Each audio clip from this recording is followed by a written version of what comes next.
नमस्कार दोस्तों, स्वागत है आपका आपके अपने यूट्यूब चैनल मन अप स्टोरीज में।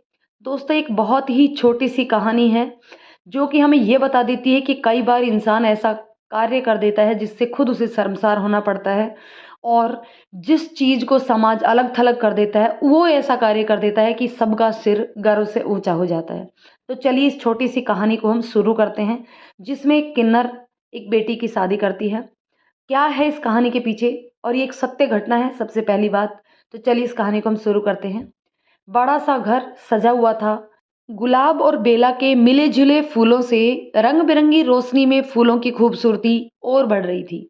घर बड़ा था, लेकिन बाहर से रंग रोगन तो छोड़ो, ईंटों पर सीमेंट की परत भी नहीं चढ़ी थी। ये घर था किन्नरों का, और आज मौका था बेटी के ब्याह का।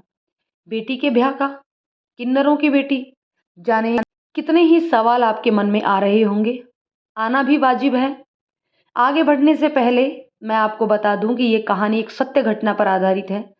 शादी की पूरी जम के रौनक लगी थी। किन्नरों की मुखिया, जिन्हें सब अम्मा कहते हैं, वो यहाँ वहाँ भाग रही थी।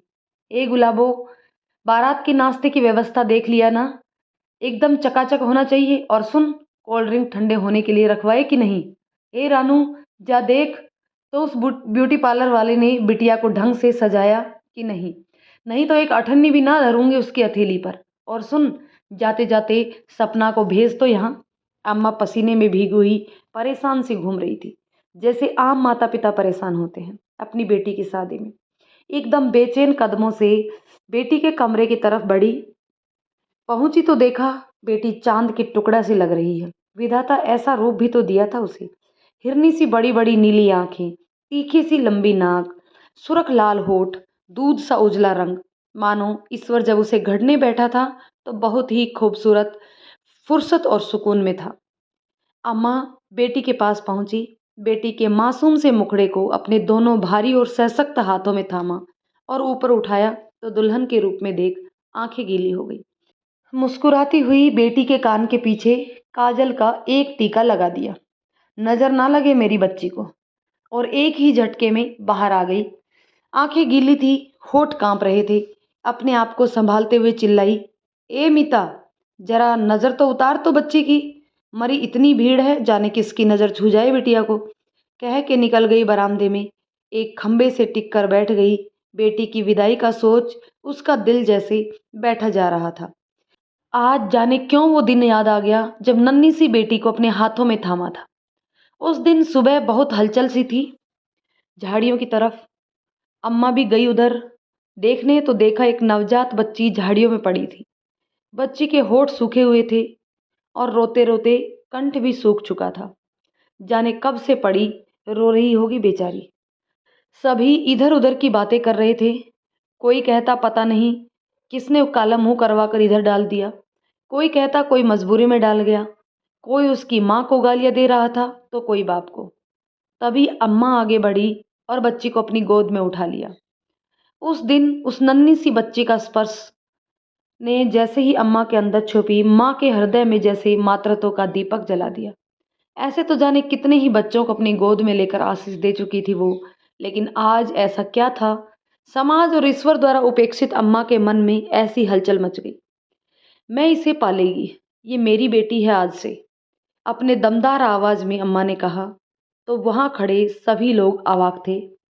जिसको भगवान ने सृजन की शक्ति दी वो ऐसे गुनाह करता है, उसका हिसाब तो वो मालिक ही करेगा।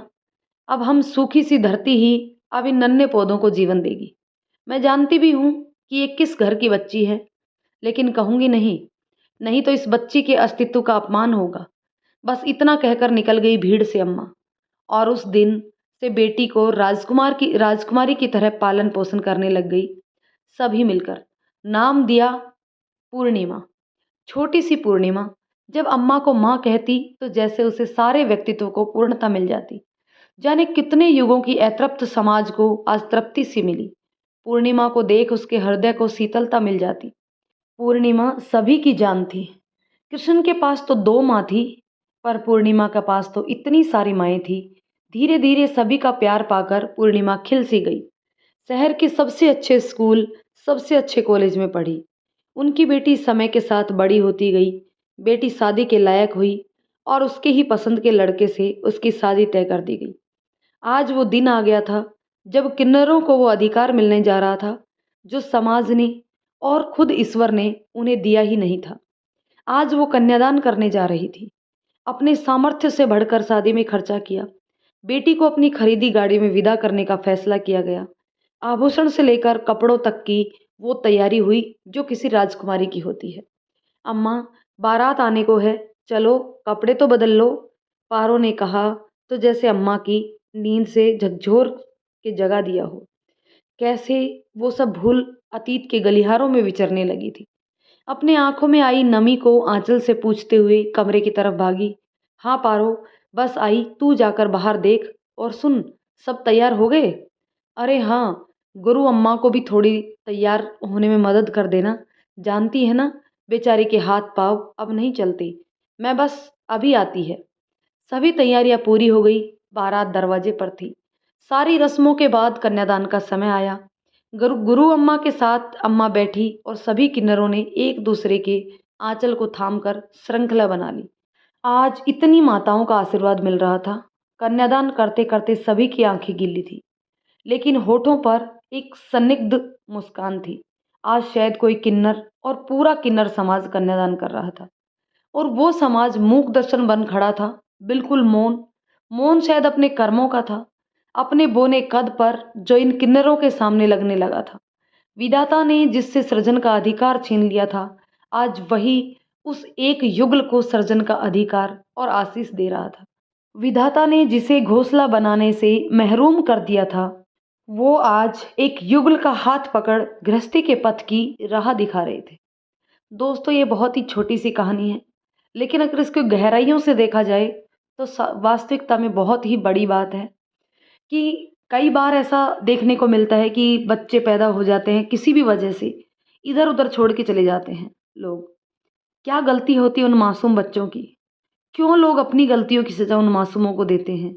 मुझे आज तक समझ में नहीं आया कि जब एक बच्चे को पालने की तुम्हारी औकात नहीं है तो फिर पैदा ही क्यों करते हो?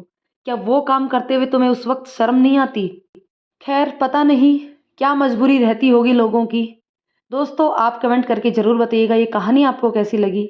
पसंद आई हो तो लाइक शेयर करें, और चैनल पर नए हैं तो प्लीज़ चैनल को सब्सक्राइब ज़रूर कर दें। धन्यवाद दोस्तों।